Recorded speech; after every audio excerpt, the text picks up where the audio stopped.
Sa gitna ng patuloy na pag-unlad ng bansa, may isang sektor na madalas na napapabayaan, ang mga magsasaka.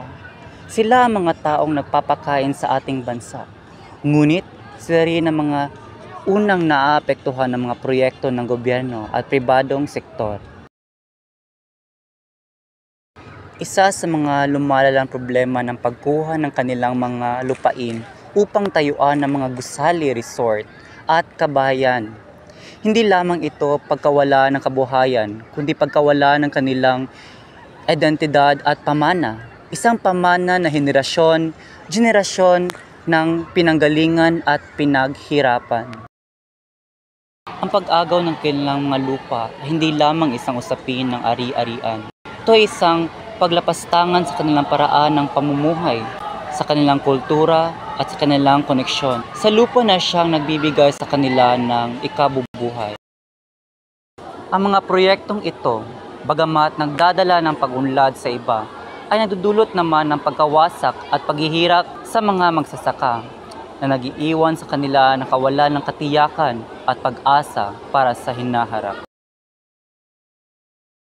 Ang kanilang paglalaban para sa kanilang karapatan sa lupa ay isang pakikibaka para sa katarungan at para sa pagkilala sa kanilang mahalagang kontribusyon sa bansa.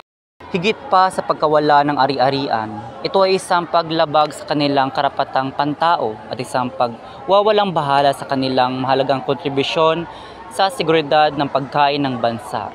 Umaasa kami na sa pamamagitan ng pagbabahagi ng kanilang mga kwento, maiintindihan ng mga manonood ang lawak ng problemang ito at maudyakan silang kumilos upang maitaguyod ang katarungan at proteksyon para sa mga magsasaka. Ang kanilang pakikibaka ay isang pakikibaka para sa lahat, isang pakikibaka para sa isang mas makatarungan at pantay na lipunan. Ang layunin ng pananaliksik na ito ay talakayin ang mga hamon na dulot ng urbanisasyon sa mga sakahan at magsasaka. Tinutukoy din ito ang isyu ng National Land Use Act at ang tamang paggamit ng lupa para sa agrikultura at infrastruktura. Nais din itong bigyang diin ang tamang pagpaplano upang masigurong matutugunan ang mga ngailangan ng lahat. Gumamit ang mga mananaliksik ng isang dokumentaryong panayam sa proyektong multimedia upang ipakita ang mga tunay na pananaw at mga karanasan sa totoong buhay na sumasalamin sa madla.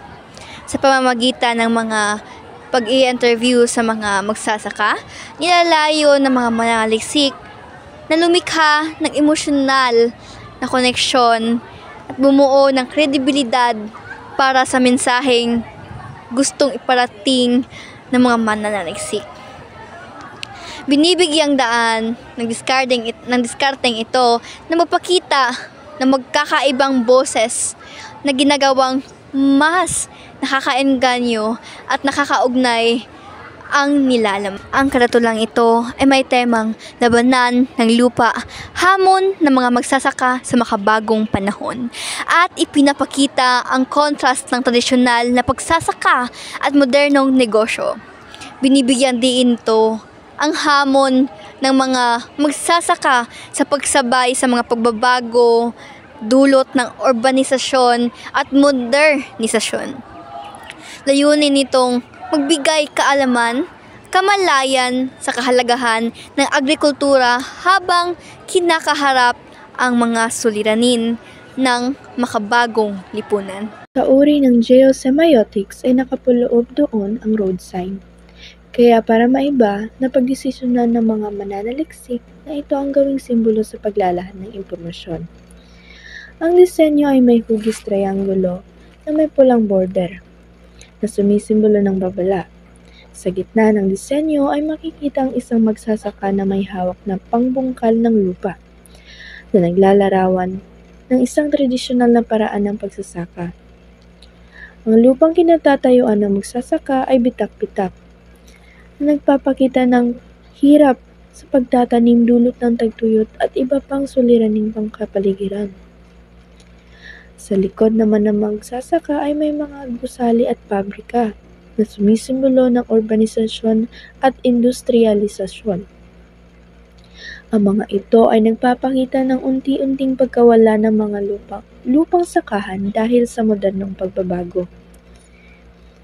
Ang kulay na berde at kayamanggi ay ginagamit upang ipakita ang koneksyon ng magsasaka sa kalikasan, habang ang pulang border ay nagpapahiwatig ng panganib at agarang pangangailangan ng aksyon.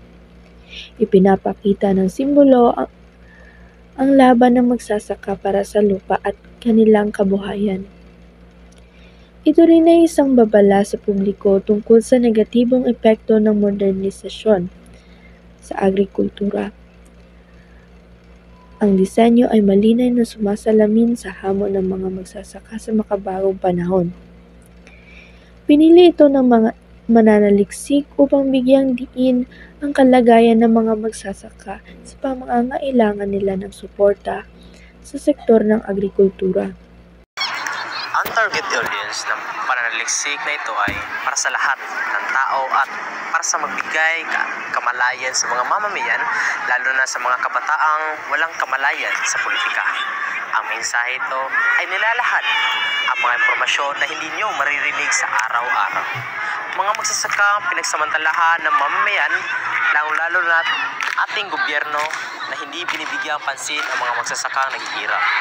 Sana ang mensahe ito ay naimulat ang mga mamamayan sa realidad ng mga salik sa ating ekonomiya ay maapektuhan pag hindi natin binibigyan ng pansin o pinagsasawalang bahala kasi tayo rin maapektuhan sa hinaharap. Ang balakid ng pag-aaral na isinagawa ay maliit lang ang mga nakapanayam namin na magsasaka at maliit lang ang impormasyon na aming nakalap mula sa interviews.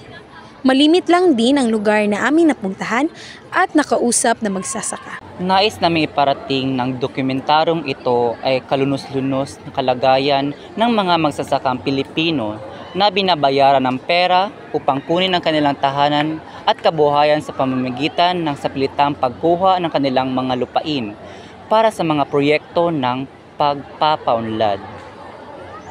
Sa ginawang pag-aaral ng mananaliksik, natuklasan na ang lupa ay mahalaga para sa mga magsasaka. Dahil dito sila kumukuha ng mga panghanap buhay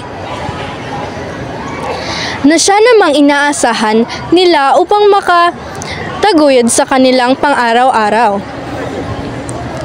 Ang urbanisasyon ay nagdudulot ng malaking epekto, hindi lang sa buhay ng magsasaka, apektado rin ang bansa. Kung mawawala ng lupa, ang mga magsasaka ay maaaring magkaroon ng malaking tiyansa na ang ekonomiya ng bansa ay babagsak dahil ang produktong lokal ay mas nababawasan at mas marami ang mga tinatangkilik na produktong internasyonal. Ito ay nagdudulot ng inflation at maaaring makaapekto sa buhay ng mga mamamayan sa isang bansa.